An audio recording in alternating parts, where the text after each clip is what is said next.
Y estamos ahora con el politólogo Martín Tanaka, autor de varios libros, y el escritor y analista político Mario Ghibellini, periodista. Buenas noches, ¿cómo están? ¿Cómo les va? ¿Qué tal? Buenas noches. Bueno, Martín, ¿qué análisis, qué reflexión, qué evaluación podemos hacer del debate de ayer? A ver, yo diría que para evaluar el debate hay que pensar cuál es la situación de cada uno de los candidatos y qué es lo que necesitaba lograr en ese escenario, ¿no? Entonces, desde ese punto de vista, yo creo que Humala sabía que está puntero y no necesitaba arriesgarse.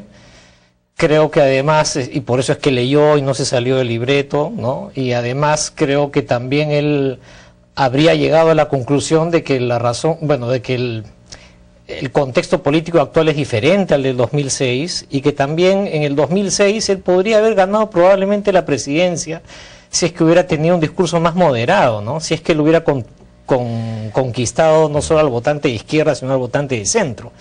Entonces por eso es que ahora ha salido a citar al Banco Mundial y a pues y hablar de la estabilidad, del gradualismo, del respeto a las reglas de juego, etcétera. El Banco Central de Reserva. Exacto, el equilibrio macroeconómico, etcétera, ¿no? Entonces, claro, en la medida que todos tenían un discurso similar, como dicen algunos, ha sido un poco aburrido, ¿no? Porque todos han convergido en torno al mismo discurso, ¿no? Ahora, y después, bueno, rápidamente sobre los otros, yo creo que Keiko Fujimori tenía claro, porque eso se ha visto a lo largo de la campaña, que ella no crece muy por encima de los votantes fujimoristas y que esos votantes son relativamente leales, digámoslo así, y ha tenido un discurso dirigido a ellos, y porque con eso le está bastando para estar en un lugar expectante, digamos, ¿no? Luego creo que Toledo está claramente consciente de que está bajando, y por eso yo diría que él ha sido más pugnaz, ¿no? Le lanzó sus pullas a Kuczynski, a Keiko Fujimori, y trata de presentarse como la alternativa en segunda vuelta frente a Humala, entonces como que lo provocaba, digamos, lo llamaba constantemente durante toda la polémica, ¿no? Y bueno, luego Kuczynski creo que ha mostrado su perfil más técnico, quizá le ha faltado desarrollar ese perfil más político.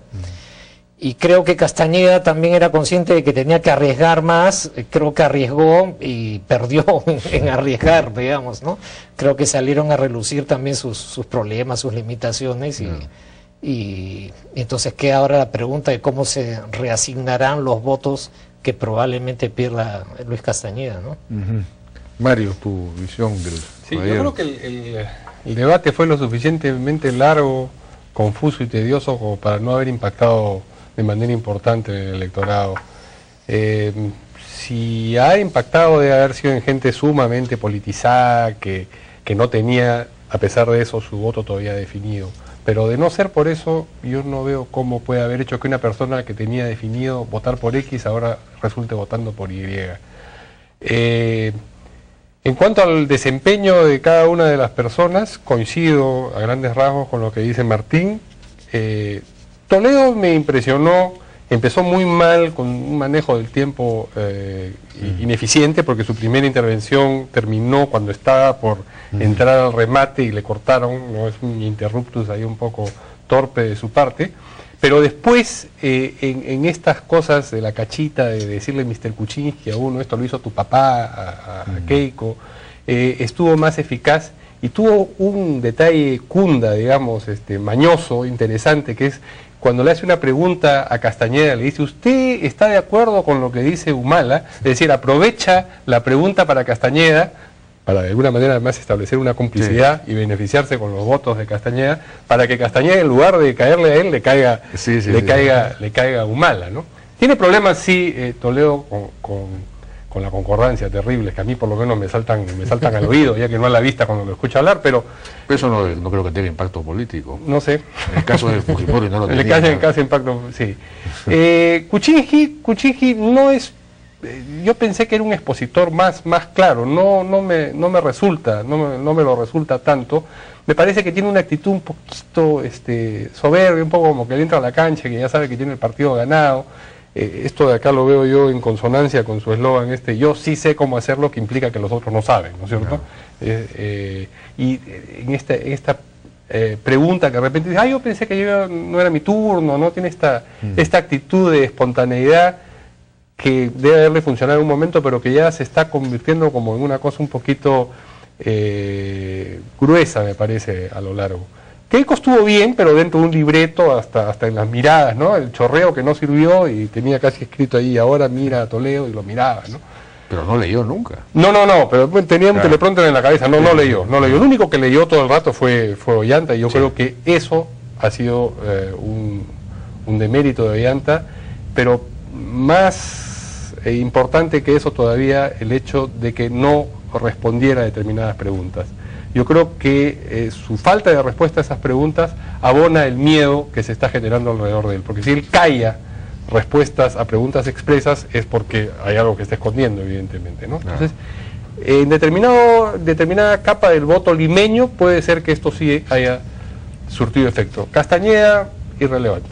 Ahora, Ollanta incluso, digamos, hubo un cierto nivel de viveza, podríamos llamarlo así, en el tema, en las preguntas. Cuando él le tocaba, él no solamente no respondía, sino que tampoco preguntaba.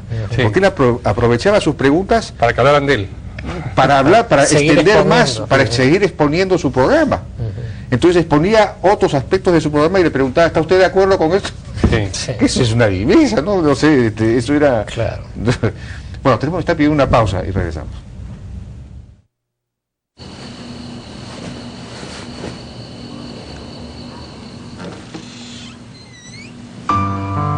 Mi chiquito, qué rápido pasa el tiempo. Pensar que hace poco eras un bebé y mírate ahora. Eres lo más grande para mí y por eso lo que más me importa es verte crecer feliz.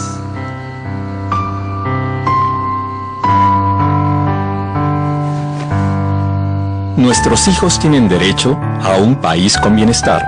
Pagar impuestos lo garantiza. Declare Renta 2010. SUNAT.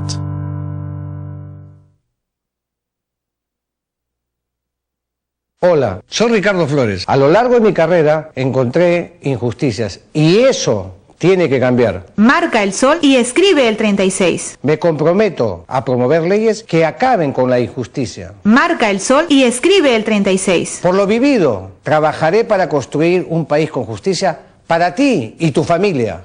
Marca el sol de Castañeda a la presidencia y escribe el 36 de Ricardo Flores al Congreso por un país con justicia para todos. Banco Financiero presenta Osalpa Otisopet, el único depósito a plazo del mercado que hace las cosas al revés. Te da tus intereses por adelantado. Sí, vienes, depositas y te llevas tus intereses sin esperar a que vence el plazo. ¿Escuchaste bien? Otisopet utsekat eut aim omsim let seseret ditsut ariter. Ven por tu Osalpa Otisopet al Banco Financiero, el banco de quienes no pueden esperar a ser grandes.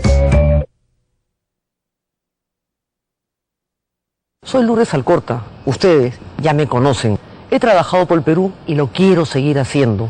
Voy con el 11 de PPK por el gran cambio. Marca los dos mapas y escribe el 11.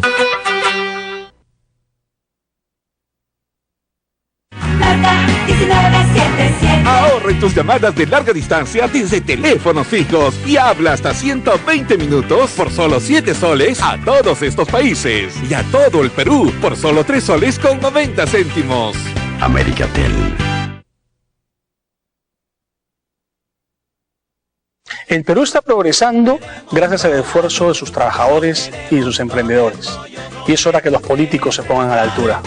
No te quincees, escribe el 15.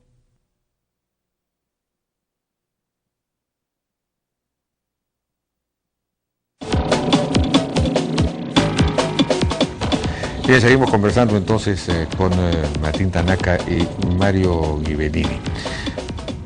En el caso de Keiko Fujimori me llamó la atención un cambio, un giro en relación al mensaje que había venido teniendo hasta ahora, en el sentido de que trató de recuperar la imagen de su padre o del gobierno de los 90, apoyarse mucho más en los logros del 90, cosa que hasta el momento no había hecho. Había de alguna manera tratado de diferenciarse para no mezclar con el tema, me imagino, de Montesinos, etcétera, ¿no? Esta vez hubo un cambio en esa línea. me imagino que, no sé si eso le traerá algún beneficio o no. Pero sobre eso una cosa chiquita, ¿no? Yo creo que ella ha jugado ya totalmente, digamos, la carta de dirigirse a su núcleo duro, digámoslo así, ¿no? Entonces ya reivindica la figura del padre.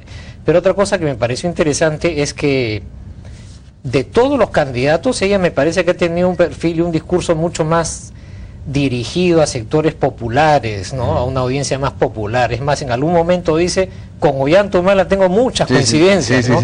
O sea, el perfil de su votación es más rural, más provinciano, más pobre, ¿no? Claro. Entonces creo que ella está apostando también a eso, a no dejarse desplazar en ese terreno donde está la mayor cantidad de votos y, digamos, no regalarle esa cancha a Humala, ¿no? Se suponía que ese era el activo de los 90, digamos, del gobierno de su padre, la relación con esos sectores, ¿no? Sí, y lo estaba perdiendo, creo. Yo no sé, y quizás es un error de Toledo haber desatendido relativamente ese espacio, ¿no? Sí. Keiko decía nuestro gobierno, durante nuestro gobierno, primera vez que utiliza ese pronombre, la primera persona del plural, ¿no? Antes ella trataba de decir, bueno, me caso con esta parte y no con la otra, ahora ya, como decía, creo que si lo arreta, ¿no? El activo y el pasivo de la revolución, abraza todo el fujimorismo en su conjunto, porque se da cuenta de que efectivamente el voto duro, si uno mira la intención de voto que tiene Kenji preferencial, ¿no? Se da cuenta de que ese es, digamos, donde más efervescentemente se manifiesta. Y Kenji sí reivindica permanentemente a su padre, sin ningún pudor, digamos. No tiene que hablar y le está reivindicando. Sí, pues. ¿No? Esa es más o menos la... Creo que eso es importante y lo que decía Martín a propósito de los sectores populares, claro, yo creo que ella salió a golpear en ese sentido a Humala, así como Toledo a Kuczynski. Esos eran los objetivos de cada uno de ellos, ¿no?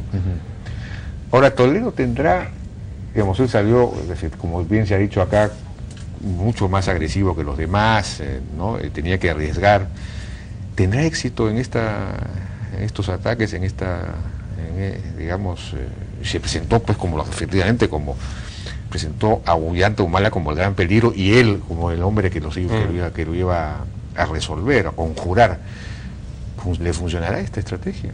Yo creo que en alguna medida sí. Yo sí he visto gente asustada en estos días y lo que ocurre, me parece, es que lo que le logre quitar a Kuczynski, lo que logre que el voto que en algún momento fue suyo, luego ha pasado a Kuczynski, le retorne, se lo está sacando directamente, es como que le saca sangre de la vena. Entonces, si le saca 1.5, en realidad le está sacando 3, porque es un 1.5 que le quita a él y se lo suma así, claro, ¿no? Claro. Entonces, no sé si eso le alcance para entrar a la segunda vuelta, pero creo que habida cuenta del tablero que tenemos delante en este momento, lo que tiene que hacer y lo está haciendo con cierta eficiencia.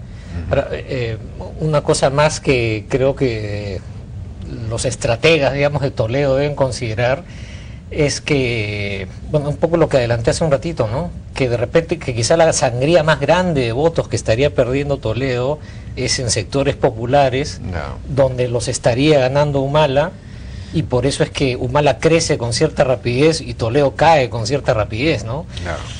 Y luego otra cosa que debería llamarnos a preocupación es que en el enfrentamiento Toledo-Kuczynski, de repente es Keiko Fujimori la que termina colándose en medio de ellos dos y termina siendo ella la que entra en segunda vuelta. Ese es otro tema que tendrían que considerar. Bueno, eso es algo con lo que podríamos terminar, una especulación. ¿Quiénes pasan a la segunda vuelta? Bueno, es siempre difícil. Yo me animo a decir que Castañeda no. Y que Humala sí. Igual, eso es lo único que estaría más o menos seguro por el momento. Bueno, pues vamos a ver qué pasa, quedan pocos días.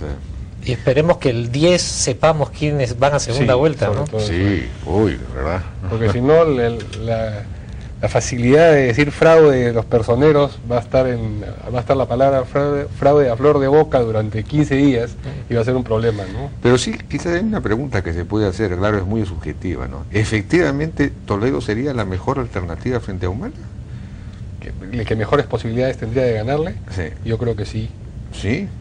Digamos, pero porque también tiene muchas vulnerabilidades. No, dentro de los que hay. Pues, ¿Qué es lo que ha hecho que haya perdido casi la mitad de su intención de voto. Pero es Toledo, pues siempre cuando está en desgracia es cuando se crece. Claro, pero... ¿no? Cuando está en opulencia de intención de voto es que comienza a desbarrar. Tiene garra. Pero, y su demografía electoral es mucho más pareja, despierta menos anticuerpos, entonces potencialmente podría, ¿no? Todo depende. El que tiene, por ejemplo, menor antivoto es Kuczynski, junto con Castañeda. Es decir, tiene, y por eso es que, bueno, no sé. Pero el problema es con su demografía electoral, ¿no? Demasiado urbano, limeña. Y es más fácil de caricaturizar Kuczynski. Desde el nacionalismo es más fácil de demonizar y de que exprese todas aquellas cosas que casi como pulsiones negativas pueden estar aflorando en quienes votan por Humala, ¿no? Pero eso también delataría, digamos, la ideología del que está acusando, ¿no? Pero en fin, vamos a ver, con la cosa compleja, es un ajedrez complicado. Muchísimas gracias a Martín Tanaka y Mario Ghibellini por su participación en La Hora N. Vamos a una pausa y regresamos.